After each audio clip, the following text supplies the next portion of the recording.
नमस्कार, मैं प्रिया। आज 17 मई। चले जानते हैं बिहार की 25 बड़ी खबरों को।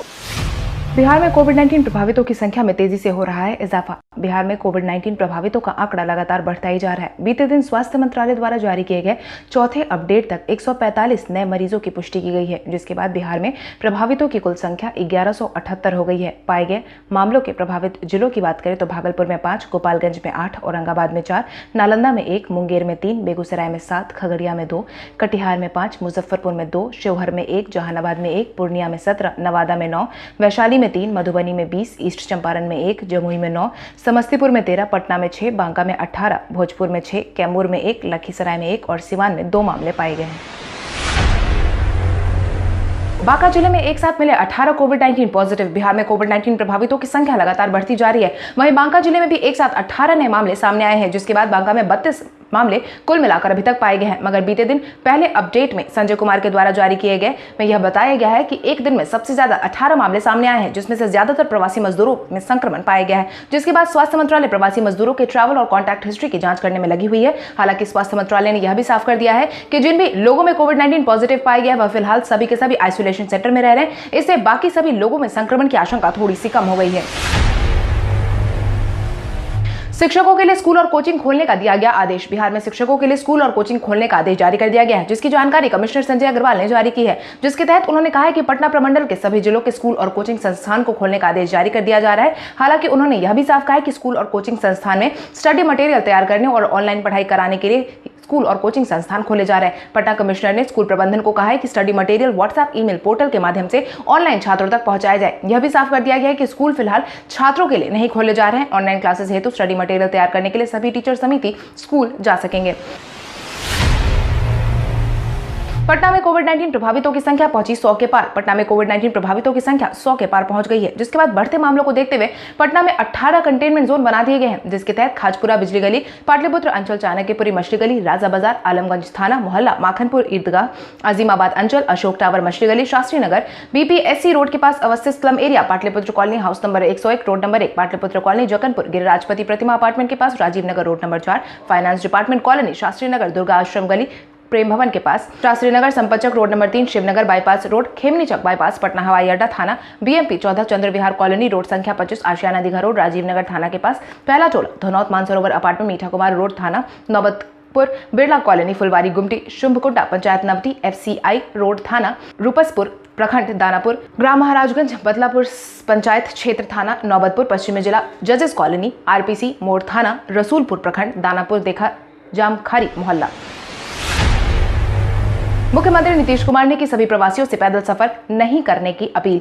केंद्र सरकार द्वारा श्रमिक मजदूरों के लिए ट्रेन की व्यवस्था करवाई जा रही है। इसके बावजूद काफी सारे मजदूर हैं जो पैदल अपने राज्य वापस लौटने पर मजबूर हैं और यही कारण है कि किसान काफी ज्यादा परेशान हो गए और पैदल सफर करते करते कई बार रास्ते में अप्रिय वाक्यों से घिर जाते हैं। इसी को ध्यान में रखते हुए मुख्यमंत्री नीतीश कुमार ने बिहार लौट रहे प्रवासी मजदूरों से पैदल यात्रा नहीं करने की अपील की है, जिसके तहत उन्होंने कहा है कि देश के विभिन्न हिस्सों से लौट आए प्रवासी राज्य में प्रवेश करने के बाद यात्रा पैदल नहीं करें। वाहन उपलब्ध नहीं होने की सूरत में वे नजदीकी पुलिस थाने या प्रखंड कार्यालय को सूचित करें। उनके गंतव्य तक पहुंचाने के लिए प्रबंध किए जाएंगे। बिहार सरकार ने खुद से वापस लौटने वाले प्रवासी को भी 1000 रुपए देने का किया ऐलान। बिहार सरकार ने श्रमिक स्पेशल ट्रेन से बिहार वापस लौटने वालों को 1000 रुपए देने का ऐलान जारी किया है। इसके साथ ही अब बिहार सरकार ने अन्य प्रवासी मजदूरों के लिए भी अहम ऐलान जारी करते हुए खुद से वापस लौटने वालों को 1000 रुपए देने का ऐलान जारी किया है, जिसके तहत आपदा प्रबंधन विभाग ने अधिसूचना जारी कर दी है, जिसके तहत ट्रेनों के अलावा बसों या फिर पैदल या किसी अन्य संसाधन से पहुंचने वाले मजदूरों के खाते में सरकार 1000 रुपए डालने वाली है। मैट्रिक के छात्रों को परीक्षा के रिजल्ट का बेसब्री से है इंतजार। इंटर के रिजल्ट को समय पर जारी करने के बाद मैट्रिक के छात्र अपने रिजल्ट के लिए बेताब बैठे थे, लेकिन पहले कोविड-19 की वजह से छात्रों की कॉपियों के मूल्यांकन की प्रक्रिया पूरी नहीं हो पाई थी। उसके बाद अब मूल्यांकन की प्रक्रिया पूरी कर ली गई है। छात्रों को बेसब्री से अपने रिजल्ट का इंतजार है। आधिकारिक सूत्रों की माने तो बिहार बोर्ड का रिजल्ट जल्द ही जारी हो जाएगा। कॉपियों की जांच का काम पूरा कर लिया गया है, जिसमें कि अब मई के आखिरी सप्ताह में मैट्रिक का रिजल्ट जारी हो सकता है, जो कि ऑनलाइन जारी किया जाएगा। बिहार बोर्ड की आधिकारिक वेबसाइट पर सभी छात्र का रिजल्ट चेक कर सकते हैं। स्वदेशी वस्तुओं को बढ़ावा देने में बिहार सबसे आगे। प्रधानमंत्री नरेंद्र मोदी द्वारा वोकल फॉर लोकल मुहिम में बिहार का उद्योग विभाग सामने आया है, जिसके तहत अब बिहार में बने स्वदेशी वस्तुओं को बढ़ावा देने की तैयारी शुरू की गई है। इसी क्रम में उद्योग मंत्री श्याम रजक ने वीडियो कॉन्फ्रेंसिंग के माध्यम से सभी जिले के महाप्रबंधक के साथ बैठक की है और स्वदेशी वस्तुओं के उत्पादन पर जोर देने की बात कही है। इतना ही नहीं, उन्होंने सभी प्रवासी मजदूरों के स्किल मैपिंग कर ट्रेड के अनुसार रोजगार के अवसर मुहैया करवाने की भी बात कही है। खबरों की माने तो श्याम रजक ने बताया है कि अब ऐप के जरिए स्वदेशी सामानों की बिक्री की जाएगी, जिसके तहत बिहार राज्य में खादी कपड़ों, सिल्क और कपड़ों और बिहार हस्तशिल्प कलाओं के लिए ऐप बनाया गया है। बिहार मुख्य सचिव ने 25 मई तक 12 लाख प्रवासियों के आने का किया दावा। बिहार मुख्य सचिव दीपक कुमार ने बिहार आने वाले बिहारी मजदूरों को लेकर बड़े ऐलान जारी किए हैं, जिसके तहत उन्होंने 25 मई तक बिहार में 12 लाख प्रवासी लोगों के आने का अनुमान लगाया है। उन्होंने आगे कहा है कि भले ही बिहार में प्रवासियों की आवाजाही जारी है, लेकिन प्रवासी यह ध्यान रखें कि सरकार उन्हीं लोगों को टिकट और पैसे देगी जो क्वारंटाइन सेंटर के नियमों का पालन करते हैं। नियमों का पालन नहीं करने वाले को सरकार राशि मुहैया नहीं करवाएगी। वहीं कोविड-19 के बढ़ते माहौल के बीच लॉकडाउन पर बयान जारी करते हुए उन्होंने कहा है कि बिहार में 31 मई तक बंद को जारी रखने पर केंद्र सरकार से बात हुई है, अभी इस पर फैसला आना बाकी है। पटना हाईकोर्ट ने बिहार में डेटा एंट्री ऑपरेटर के लिए मानदेय देने का जारी किया आदेश। बिहार के सभी जिलों के न्यायालयों में तैनात डेटा एंट्री कंप्यूटर ऑपरेटर के मानदेय का भुगतान करने का निर्देश पटना हाईकोर्ट ने जारी कर दिया है, क्योंकि राज्य के निचली अदालत में कार्यरत 380 डेटा एंट्री ऑपरेटर का वेतन कई महीने से मानदेय नहीं दिया गया है। इसी को ध्यान में रखते हुए हाईकोर्ट के महानिबंधक ने इन ऑपरेटर को देने के लिए 6,79,36,400 रुपए उपलब्ध कराने का निर्देश जारी किया है। इसके अनुसार ही सभी लोगों को राशि मुहैया करवाने का निर्देश जारी किया गया है। बिहार में 40,000 माध्यमिक शिक्षकों की करवाई जाएगी ट्रेनिंग। बिहार में हाई स्कूल में कार्यरत करीब 40,000 माध्यमिक शिक्षकों को national initiative for school head and teachers holistic advancement दी जाएगी। यह शिक्षकों को अब तक दी गई ट्रेनिंग में सबसे अलग ट्रेनिंग है। खबरों की माने तो शिक्षकों को यह प्रशिक्षण शैक्षणिक सत्र 2020-21 में दी जाएगी। इसके साथ ही प्रारंभिक विद्यालयों में 3.79 लाख में जो निष्ठा ट्रेनिंग में छूटे हैं, उन्हें भी यह प्रशिक्षण इसी सत्र में दिया जाएगा, जिसके लिए बिहार शिक्षा परियोजना परिषद ने तैयारियां शुरू कर दी है। 4 जून को केंद्र के प्रोजेक्ट अप्रूवल बोर्ड की बैठक में माध्यमिक शिक्षकों के निष्ठा ट्रेनिंग के लिए राशि की मांग की जाएगी। पटना के प्राइवेट अस्पतालों को मिला 24 घंटे का अल्टीमेटम। कोविड-19 के इस माहौल में आम समस्याओं से जूझ रहे मरीज कहीं ना कहीं पीछे छूट जा रहे हैं, जिसके बाद सरकार ने निजी अस्पताल, नर्सिंग होम, क्लिनिक, फार्मेसी और डायग्नोस्टिक सेंटर नहीं खुलने पर कई बार संस्थानों को अधिसूचना भी जारी किया था, लेकिन सभी अस्पतालों ने जैसी नाक कान मुंह बंद करके सरकार की नहीं सुनने की ठान ली है, जिसके बाद स्वास्थ्य विभाग ने ऐसे संस्थानों को 24 घंटे के अंदर अपने संस्थान को फिर से कार्यरत होने और उपलब्ध कराने का निर्देश जारी किया है। अगर ऐसा नहीं होता है तो उनके खिलाफ सख्त से सख्त कदम उठाए जाएंगे। इतना ही नहीं, डॉक्टरों के निबंधन को कैंसिल किए जाने की नौबत भी आ सकती है। आम, लीची, केला, टमाटर और मक्की की प्रोसेसिंग से रोजगार के अवसर बढ़ाने का लगाया गया अंदाजा। भागलपुर कृषि, बागवानी और सब्जी का बड़ा उत्पादक क्षेत्र माना जाता है। यहाँ पर अलग अलग प्रकार के फल और सब्जियों की पैदावार होती है। खासकर आम, लीची, केला और सब्जी में टमाटर, परवल, फूलगोभी समेत कई सामानों की सप्लाई दूसरे प्रांतों में की जाती है, जिससे यहाँ के किसानों को उत्पादन का सही दाम नहीं मिल पाता है। वहीं बीते 10 साल से भागलपुर औद्योगिकी क्षेत्र में रोजगार धंधे के अवसर को बढ़ाने के लिए भागलपुर के किसान, व्यापारी और उद्यमी मेगा फूड पार्क का सपना देख रहे हैं। बंद के बाद वापस लौटे मजदूरों का हुनर भी इसमें इस्तेमाल हो सकता है। आर्थिक पैकेज के हिस्से को भागलपुर में खाद्य प्रसंस्करण उद्योग स्थापित करने में इसका इस्तेमाल किया जा सकता है। सिर्फ इतना ही नहीं, इससे रोजगार व धंधे के अवसर भी पैदा किए जा सकते हैं। जानकारों की माने तो फूड प्रोसेसिंग कराने का उद्योग स्थापित किया जाए तो भागलपुर की सूरत ही बदल जाएगी और कामकाजी महिलाओं का काम, युवाओं को रोजगार और किसानों को उनके उत्पादन का सही दाम मिलने लगेगा। बिहार की जीविका दीदियों ने बनाए 27 लाख मास्क। कोविड-19 के बढ़ते प्रभाव के कारण जीविका दीदियों ने कोविड-19 के समय में अपने स्तर पर लोगों की मदद करने में लगी हुई है। मास्क की मांग को देखते हुए जीविका समूह ने अपनी पूरी ताकत लगा दी है, जिसके तहत अब तक जीविका दीदियों ने पूरे बिहार में मास्क बनाकर बांटे हैं। खबरों की माने तो जीविका दीदियों ने कुल मिलाकर 27 लाख से ज्यादा मास्क का निर्माण किया है, जिसकी जानकारी दानापुर का प्रोजेक्ट देख रहे राजेश कुमार ने साझा करते हुए यह बताया कि सिर्फ पटना जिले में ही 1,70,000 मास्क का निर्माण हुआ है और इस निर्माण कार्य में जीविका के 250 से ज्यादा सेंटर शामिल है। वहीं कुल मिलाकर अब तक जीविका दीदियों ने 27 लाख मास्क का निर्माण किया है। स्वास्थ्य मंत्री मंगल पांडे ने राज्य में 453 व्यक्तियों के स्वस्थ होने की कही बात। इस समय कोविड-19 ने बिहार की परेशानी बढ़ा रखी है, मगर बिहार का स्वास्थ्य मंत्रालय लगातार इस बात का दावा कर रहा है कि बिहार में भले ही कोविड-19 के मामले लगातार बढ़ते जा रहे हैं, लेकिन ठीक होने वालों का आंकड़ा अभी भी ज्यादा है। बीते दिन स्वास्थ्य मंत्री मंगल पांडे द्वारा जारी किए गए आंकड़ों के अनुसार बिहार में उन्होंने 453 लोगों के स्वस्थ होने की बात कही है। वहीं बीते दिन बिहार में स्वस्थ होने वालों का आंकड़ा 440 था, जिसकी जानकारी स्वास्थ्य मंत्री मंगल पांडे ने खुद अपने ट्विटर हैंडल से साझा की थी। बिहार एसटीईटी की परीक्षा हुई कैंसिल। बिहार एसटीईटी की परीक्षा को कैंसिल कर दिया गया है। इसकी जानकारी शिक्षा विद्यालय परीक्षा समिति की ओर से जारी की गई है। इसके अनुसार यह कहा गया है कि 28 जनवरी को 317 परीक्षा केंद्रों पर आयोजित एसटीईटी की परीक्षा को कैंसिल करने का बड़ा निर्णय लिया गया है। आपकी जानकारी के लिए आपको बता दें, बिहार एसटीईटी परीक्षा 2019 का आयोजन राज्य के विभिन्न केंद्रों पर 28 जनवरी को किया गया था, लेकिन परीक्षा के 4 केंद्रों पर इस परीक्षा को कैंसिल कर दिया गया था, जिसके बाद बचे हुए उम्मीदवारों के लिए फिर से परीक्षा का आयोजन करवाया गया था। हालांकि परीक्षा के दौरान पेपर के बाहर आने की भी बात सुनने में मिल रही थी, जिसके बाद अब यह परीक्षा को कैंसिल कर दिया गया है। वहीं अब यह परीक्षा फिर से ली जाएगी, जिसके आधिकारिक तारीख की घोषणा नहीं की गई है। पटना आईजीआईएमएस में शुरू हुई पेपरलेस ओपीडी सेवा। पटना के आईजीआईएमएस में पेपरलेस ओपीडी सेवा की शुरुआत कर दी गई है। इसके लिए बीते दिन क्षेत्रीय सचिव संस्थान के नए भवन का उद्घाटन उप मुख्यमंत्री सुशील कुमार मोदी और स्वास्थ्य मंत्री मंगल पांडे ने वीडियो कॉन्फ्रेंसिंग के जरिए किया है। इस मौके पर उप मुख्यमंत्री सुशील कुमार मोदी के अलावा विधायक संजीव चौरसिया और आईजीआईएमएस के निदेशक निहार विश्वास और संस्थान के मेडिकल सुपरिटेंडेंट मनीष मंडल भी मौजूद थे। हालांकि इस उद्घाटन के दौरान सोशल डिस्टेंसिंग का पालन बखूबी किया गया।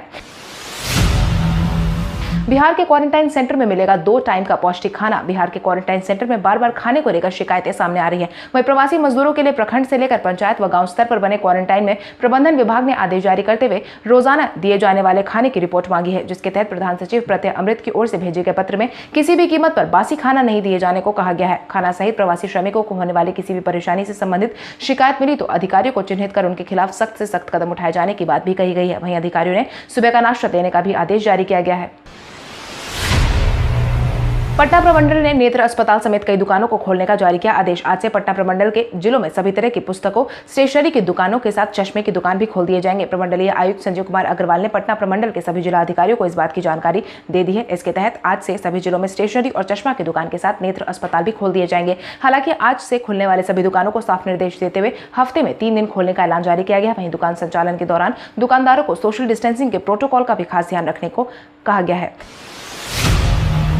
मजदूरों को लेकर बिहार सरकार के फैसले का शाहनवाज हुसैन ने किया स्वागत। कोविड-19 के इस माहौल में प्रवासी मजदूरों को बिहार सरकार जोर शोर से वापस लाने का काम कर रही है। वहीं वापस बिहार लौटने वाले प्रवासी मजदूर बार बार एक ही बात को दोहरा रहे हैं कि बंद के बाद भी वह बिहार से वापस नहीं जाएंगे। वहीं इस मामले में पूर्व केंद्रीय मंत्री शाहनवाज हुसैन ने बिहार सरकार के फैसले का स्वागत किया है। उन्होंने कहा है कि बिहार सरकार ने तय किया है कि जो मजदूर बिहार वापस आ रहे हैं उनको उनके हुनर के हिसाब से बिहार में रोजगार दिया जाएगा। यह बहुत ही सराहनीय कदम है। पूरे देश में जो इंडस्ट्रीज में कार्यरत ज्यादातर मजदूर बिहार के ही हैं, उन्हें बिहार में जाकर उद्योग लगाना चाहिए। तेजस्वी के चेहरे पर चुनावी मैदान में नहीं उतरेगी राजद, जिसका ऐलान खुद तेजस्वी यादव ने किया है, जिसके तहत उन्होंने बीते दिन यह कहा है कि बिहार में विधानसभा चुनाव होने हैं। ऐसे में इस बार पार्टी तेजस्वी यादव के चेहरे को लेकर जनता के बीच नहीं जाएगी, बल्कि इस बार का चुनावी चेहरा मजदूरों का होगा। तेजस्वी यादव ने प्रवासी मजदूरों के मुद्दे को लेकर चुनाव में जाने का मन पूरी तरीके से बना लिया है और यही वजह है कि तेजस्वी ने अपने ट्विटर हैंडल का प्रोफाइल फोटो भी प्रवासी मजदूरों के नाम कर दिया है। वहीं प्रवासी मजदूरों को अपने साथ जोड़ने के लिए ऑनलाइन मुहिम भी शुरू कर दी है। पार्टी के नेताओं और कार्यकर्ताओं को कहा गया है कि वह राज्य के बाहर से आने वाले मजदूरों को राजद के साथ जोड़े, क्योंकि तेजस्वी यादव को ऐसा लगता है कि मौजूदा केंद्र और राज्य सरकार से नाराज प्रवासी मजदूर उनके लिए चुनाव में लाभदायक साबित हो सकते हैं। सीबीएसई 10वीं और 12वीं की परीक्षा डेट शीट की घोषणा करेगा 18 मई को, जिसकी जानकारी केंद्रीय मानव संसाधन विकास मंत्री डॉक्टर रमेश पोखरियाल निशंक ने दी है, जिसके तहत उन्होंने 10वीं 12वीं के बचे हुए परीक्षाओं के लिए केंद्रीय माध्यमिक शिक्षा बोर्ड की पूरी डेट शीट को 16 मई को जारी करने का ऐलान किया था, लेकिन इसके बजाय अब 18 मई को जारी करने का ऐलान जारी किया है। आपको बता दें, यह घोषणा केंद्रीय मानव संसाधन अपने ट्विटर हैंडल से शेयर करते हुए कहा है कि सीबीएसई की 10वीं और 12वीं की कक्षा की डेट शीट को अंतिम रूप देने के पहले कुछ अतिरिक्त तकनीकी पहलुओं पर ध्यान रखने के लिए तारीख में बदलाव किया गया है। वित्त मंत्री निर्मला सीतारमण ने पैकेज की चौथी किश्त में कोयला, रक्षा उत्पादन और विमानन में सुधारों पर दिया जोर। वित्त मंत्री निर्मला सीतारमण ने बीते आर्थिक प्रोत्साहन पैकेज की चौथी किश्त ढांचागत सुधार को बढ़ावा देने और रोजगार सृजित करने के उद्देश्य से जारी किया है, जिसके तहत उन्होंने कोयला क्षेत्र के लिए 50,000 करोड़ रुपए घोषित किए हैं। खनिजों के 500 ब्लॉक की नीलामी किए जाने का ऐलान किया है। रक्षा उत्पादन में एफडीआई की सीमा 49 से बढ़ाकर 74% कर दी गई है। ऑर्डिनेंस फैक्ट्री बोर्ड का कॉर्पोरेटाइजेशन करने का ऐलान जारी किया गया है। वहीं केंद्र शासित प्रदेशों में बिजली वितरण कंपनियों का निजीकरण करने का ऐलान समेत कई अन्य बातें कही गई हैं। लावा जल्द ही अपने कारोबार को लेकर चीन से आएगा भारत। घरेलू मोबाइल निर्माता कंपनी लावा ने चीन से अपने कारोबार को समेटने की बात कही है। इसके साथ ही लावा ने यह भी कहा है कि अब कंपनी अपना सारा काम समेटकर भारत लाने की तैयारी कर रहा है, जिसके लिए देश में 800 करोड़ रुपए का निवेश करेगी। उत्पादन डिजाइन के क्षेत्र में चीन में कंपनी के कम से कम 600 से 650 कर्मचारी काम कर रहे थे। कंपनी ने कहा है कि वह भारत से दुनिया के देशों को निर्यात करेगी। इसके बाद चीन को करारा झटका लगा है। इसके साथ ही कंपनी ने यह भी कहा है कि हम चीन से अपने कारखाने में कुछ मोबाइल फोन का निर्यात दुनिया भर से करते रहेंगे और यह काम अब भारत से किया जाएगा। विराट कोहली ने लॉकडाउन के बीच जारी किया वर्कआउट का वीडियो। देश भर में कोविड-19 के कारण बंद का माहौल है। ऐसे में तमाम तरह के जिम भी बंद चल रहे हैं, जिसकी वजह से वर्कआउट करने वाले सभी लोग अपने घर पर ही सारा समय बिता रहे हैं। वहीं इसी बीच भारतीय टीम के कप्तान विराट कोहली ने जिम की सुविधा नहीं होने पर अपने आप को कैसे फिट रखे, इसका वीडियो जारी किया है। विराट कोहली ने अपने इंस्टाग्राम पर 2 वीडियोज अपलोड किए हैं, जिसमें विराट एक छोर से बेहद तेजी से दौड़ते हुए करीब 50 मीटर लंबे लेन को पार करते हुए जमीन को छूकर वापस आ रहे हैं, जिसको देखने के बाद कई सारे फैंस ने अपनी तरह तरह की प्रतिक्रियाएं दी है। साथ ही फिट रहने के इस तरीके को भी सराहा है। कल हमारे द्वारा पूछे गए सवाल का जवाब आप में से बहुत सारे यूजर ने हमें कमेंट करके दिया था, उसके लिए आपका बहुत बहुत धन्यवाद। आप में से जिन यूजर का कमेंट हमें अच्छा लगा है उनके नाम है आलोक कुमार, अमरनाथ कुमार, प्रेम कुमार, शिव प्रताप सिंह, अजय आलोक, धनंजय कुमार, श्रुति सिंह, साधना कुमारी, सुरभि कुमारी, GK फिल्म्स, अदनान सिंह, पीयूष कुमार। इसके अलावा हमारी टीम को और भी लोगों के जवाब अच्छे लगे, मगर समय के अभाव के कारण हम उनका नाम नहीं ले पाए। लेकिन आप हमारे सवालों का जवाब देते रहे, हम कल आपका नाम लेने की पूरी कोशिश करेंगे। तो चलिए बढ़ते आज के सवाल की ओर। आज का सवाल कुछ इस प्रकार है। आपके अनुसार केंद्र सरकार द्वारा वोकल फॉर लोकल योजना के तहत स्वदेशी सामानों के इस्तेमाल की मुहिम बिहार में कितनी कारगर साबित होगी, कितनी नहीं? अपने जवाब हमें कमेंट करके जरूर बताएं। इसके साथ ही आज के लिए बस इतना ही। अगर आप ये वीडियो हमारा यूट्यूब पर देख रहे हैं तो हमारे चैनल को सब्सक्राइब करें और बेल आइकन दबाना ना भूलें। और अगर आप ये वीडियो हमारा फेसबुक पर देख रहे हैं तो इस वीडियो को लाइक करें और ज्यादा से ज्यादा शेयर करें। धन्यवाद।